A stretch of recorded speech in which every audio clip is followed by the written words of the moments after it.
Hi there, my name is Doug, and today we're going to be talking about Tinkercad. Tinkercad is a website that actually gives you access to a 3D design program built into your web browser. This should be available on a multitude of web browsers, so anyone you'd like should be able to pull this website up and run it pretty smoothly. What this website does, not only 3D design-wise, is actually give you access to a few different things like circuit design or even code block design, which you can see here. I've not personally messed with any of those, but I've heard that they are very good. What I like to use this for is 3D design as a whole. Because 3D design programs can be very expensive, having a free website that'll actually let you do almost everything you can do in a major program is really nice. This is something you can do from home. And as a matter of fact, because of the way that it saves objects into your account, you can also use this like a flash drive. You can design your file at home, come into the Spark Place with the idea of printing one of these out on your 3D printer, and then working slowly to make sure that you log into your account, make sure you can download the file out, and then use it that way to access your file without needing to bring it in on a flash drive or anything else. You can see I use this program quite a bit. I've even got a couple of pages there. But the most important thing that this has is actually this Learn tab right up here. And the nice thing about this Learn tab is it not only teaches you how to use Tinkercad, but it teaches you how to use a lot of 3D design softwares. They do tend to generally have the same functionality.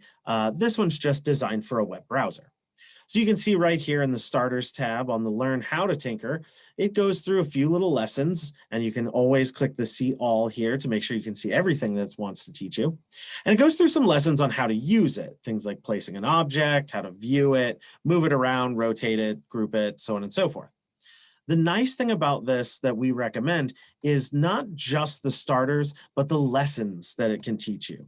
We actually use these lessons in our programs, and you can go down here to see all and make quite a few different things, some Minecraft glasses or some luggage tags, even things like dice or rings, so on and so forth, all the way down to what we actually use in our programs, which are making our key rings. So these are very popular. You can make this say whatever you'd like. As a matter of fact, on my lessons thing, you could see I had one labeled Spark Place. And these are just a wonderful way to learn how to use this program. And like I said, generally learn how to use any 3D design software. What they call something or their functionality may differ slightly, but the basic premise is always the same, that you're going to be able to grab an object, transform an object, and then go from there. So these lessons here, and included in these projects as well, these are things that you can learn you build a house. There are various other projects in here that we really like to recommend to people. But because this is free and because this is out of your web browser, a lot of people don't know they have access to this. So we always try and let people know. So we're going to kind of go over today just a little bit of what the work plane looks like, how it works, and so on and so forth. So we're going to come here to my 3D designs. We're going to see something like this. And what you can do is you can always go back and save your work with these funny, silly names, and then just tinker a design. There is a Create New button, but we're just going to sort of take a look at something that I've built. So you can see that we've got our object here. It's floating off the build plate a little bit. It's got some holes in it, some chamfers, so on and so forth. It's got a nice little rounded edge to it, so on and so forth. What I did to make this object was take a lot of time and a lot of these little objects that Tinkercad gives to you. You can see you get a lot of things that you can radius the edges of something, make it, more rounded. You can adjust the steps in it, how many layers essentially. You can start to adjust length, width, height, so on and so forth. And you can just continue to take these objects and you can kind of see something similar here to what I've done. You can take objects like this, and we're going to get rid of this. You've got things like holes to cut the holes that I've cut in here. You've got 3D objects like text or round roofs, polygons, paraboloids, and down into less basic objects, more detailed things like stars, isohedrons, dice, so on and so forth. On the work plane, you can make adjustments for what size grid you're looking for. You can edit your grid to show things like millimeters, inches, so on and so forth. There are rulers. And one of the nice things you can actually do is import a file. So you can import a file that you found online and start to slowly work on it, maybe make some adjustments or some design changes that you want to do to it before exporting it back out as your STL or the object that it is. One of the things that we like to show people in here is that this is truly a free three-dimensional space. You can design larger than this. You can design, you can see I've got a design that's quite large on here. You can design pretty small, which is always nice. This is a program that really does let you, go down to, 1 millimeter or less. Oops. And then start to really get a look at what you've got. A very thin little strip, so on and so forth. So you can make things very small. Get rid of that for me. There are things you can do, like notes that you wanted to do. You can send your object off, share it with people. And then, like I said, you've got your things over here for, I want to make sure I'm looking at a certain side of it, make sure I'm looking at the top only, come over to like a 3/4 view, so on and so forth. You can re-image yourself, home yourself back, target something specific, zoom in and out, so on and so forth. There are various things like grouping objects together, aligning objects. You can mirror objects. So if you make something you need 2 halves of, you can make 1 half and then make an exact copy by mirroring another copy of it over to sort of clamshell those together and make them look good.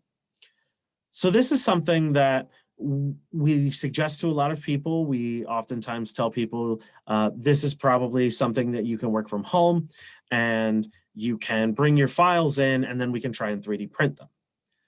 Talking about 3D printing, I'm going to go over a couple of the rules that we do for 3D printing in the space so that you're aware of them and you can keep them in mind while you're trying to design. One of the first things is, and the most important, is that your 3D print that you start here in our space has to finish before we actually close that day. So we're not able to print things overnight. That does limit the amount of time that we have for a lot of files. And so in some cases, unless you're here right when we open, you're going to have a couple of hours that are going to be gone that we're not going to be able to print something that takes longer than that. The next most important thing is that you are going to pay for the 3D filament if you use ours. And this is something that we want to make sure people know. You are allowed to bring in your own 3D filament. We have a couple rules about what is and isn't allowed. We unfortunately cannot allow things like carbon fibers or ABS. We also can't allow anything that has like metal texture or grain to it. Now note that I say texture and grain because we do have in our space, and it is available very publicly, various colored filaments that are things like silvers and golds and stuff like that. You are able to bring those in. However, if you do use our material, it is just 10 cents a gram. A lot of times you're probably walking out with a 3D print, no matter the size, under about $10 or so. There are various settings that we can set up. You will always know the price of your 3D print before you click go. And that is something we want to make sure that everybody is aware. You're never going to be surprised with a price. You're never going to go from there. Like I said, we're going to be printing in PLA. We do have what is called TPU, which is a flexible rubbery filament. We also have things like PETG, which is actually a food safe plastic. One of the other things to note is that when you come in, you're going to get your file set up in our slicer. We use Ultimaker Cura for this slicing program. You do have to make your sliced G-codes here. Unfortunately, we cannot allow you to bring in G-codes that you made at home. There are a few settings that we want to make sure that we can see. And unfortunately, you can't reset or look at a lot of the settings in a G-code once it's made. So we do require those to be made here. But once you've got your files set up in the G-code, you're going to throw it onto one of our 3D prints, and then you're going to be able to just go sort of watch the first couple of layers go down. Once you've got a couple of layers down, you do not have to wait the whole day. And as a matter of fact, we recommend that you don't, because 3D printing is a very long process. So once you see those first couple of layers go down and it looks like you've got something that is looking well adhered to the bed and going from there, you're going to be able to leave. we recommend you give us a call at about the time you think the file is going to be done, or towards the end of the day to see if your file failed. And then that way you can either come back out another day to try and reprint it, or you can come back out and pick up your print. You don't have to pay if the print fails. So you're not out anything if one of the machines fails your print or anything like that, other than your time. The next couple of things we're going to talk about are what it takes to get a 3D print to succeed. So you can see right here, and that's why I left this up. Right now, this is actually floating off the bed. Unfortunately, 3D printers, as magical as they are, cannot print on nothing. So a few of our settings are going to add some plastic and make things look a little bit funny, but they're actually going to act as a support. And the reason we want to talk about supporting is because a lot of files will fail if something is trying to print at too straight of an angle. Unfortunately, this is liquid plastic. Now, it is building up layer by layer, but once you get out here, this is a pretty heavy jump. Without something that's coming up and holding this, that's just going to sag down and it's going to cause the whole thing to fail. So it's something to keep in mind while you're 3D designing. If you can design something at a nice 45, as long as the layers are coming out underneath each other, you may not need supports. But once you start getting at a steeper angle, you're going to have much greater overhangs between each layer. So if you can design something standing up, obviously there's always going to be something behind that previous layer. And that's something that we want to make sure you're aware of. As you can see right now, my 3D print, I'm still working on it. So it's floating off the bed. Eventually I'll bring it back down and let it sit flat on the bed, and I won't need any supports. But if you're going to design something, it is worth keeping in mind. From here, we want to make sure you are aware that Tinkercad is completely free. You just sign up with an email address and gonna go from there. You can see my account here. I've, as I said, used this for a lot of different things, prototyped a lot of different pieces, not only for myself personally, but for the entire Sparkplace. If you do ever have any questions, you can give us a call. Anytime during our open hours, a staff member can take those questions over the phone.